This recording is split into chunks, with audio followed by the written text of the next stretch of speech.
Bismillah, maanta waxaan bilaabeynaa Biology 2015-2016. Su-aasha koowaad qaybta koowaad waa multiple choice meelaha bannaan goobo geli jawaabta saxda weeye. Su-aasha koowaad, the diagram below sawirka soo socda wuxuu ku tusinayaa boy suffering a deficient disease xanuun oo ka cabanaya xanuunkaasoo ah yaraan waxyaabaha fitamiinada qaar iyo waxbaa ku yaraaday. Marka xanuunkaas baa sheegaysaa xanuunkaas waxaa la yidhaahdaa kwashiorkor oo ah xanuun carruurta ku dhaca oo caloosha ay aada u buurtaan.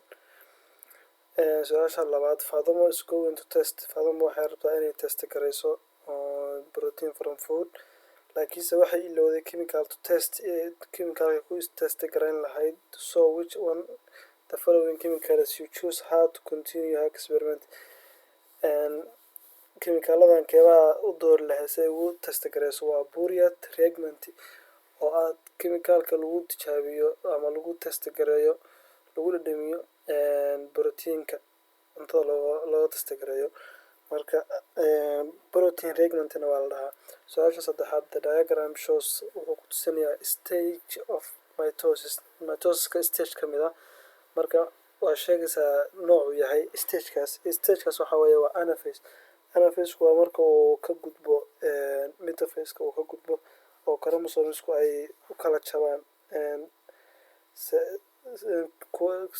chromosomes copy ay samaysmaan. Marka waxaa ku garan kartaa markay samaysmaan waxay sameeyaan opposite direction u dhaqaaqa, marka midba opposite u dhaqaaqa. Su-aasha afraad, the diagram below wuxuu ku tusinayaa invertebrate qayb ka mid ah invertebrate-ka oo xayawaanada laf dhabarta aan lahayn. Marka anthropoda la yiraahdaa waxaa lagu tusiyey waa barbara umaleynaya. Su-aasha shanaad, where does digestion begin? Xagee uu ka bilowdaa dheefshiidku? Wuxuu ka bilowdaa afka, mouth. Number B baa saxa. Su-aasha lixaad, in DNA marka la joogo guanine always pairs waxay pair la tahay ama lamaane la tahay thymine. Marka waa thymine-kay lamaane la tahay GCAT waa afartii maxaa la yiraahdaa 4 nucleobases baa la isku dhahaa. Guanineka iyo cytosinka iyo waxa la yiraahdo iyo thymine-ka. Toddobaad, the diagram shows wuxuu ku tusinayaa neuron. What is the part? Waa maxay qaybta y-da? Y waa tana qaybta y waxay ku tusinaysaa nucleus. Bu'dii baa meesha ka muuqata. Neuronku waa basic function of brainka ama maskaxda basic functionkeeda. Su-aasha xigta oo su-aasha sideedaad, sawirkan waa gudbiye oo lagu yiri gudbiyahan marka waa qayb ka mid ah geedka laga soo qaatay. Marka nooca magaciisa sheeg baa lagu dhahaa. Marka calaamada q meesha ka tusinaysaa laga rabaa part q represent waxay u taagan tahay silent u taagan tahay oo qaybta biyaha gudbiya. Sagaal, which the following hormones takes part increase of metabolic reaction? Metabolic reaction ka qayb qaata waa insulin.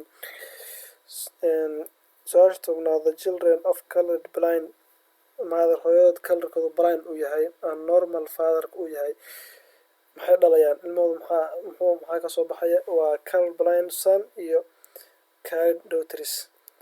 Qaybta labaad, su-aalaha caadiga ka jawaab su-aalahan soo socda. Organismkan waxaa meelaha ka neefsadaan baa sheegaysaa. Frog wuxuu ka neefsadaa skin marka 5 iyo isku aadamaya.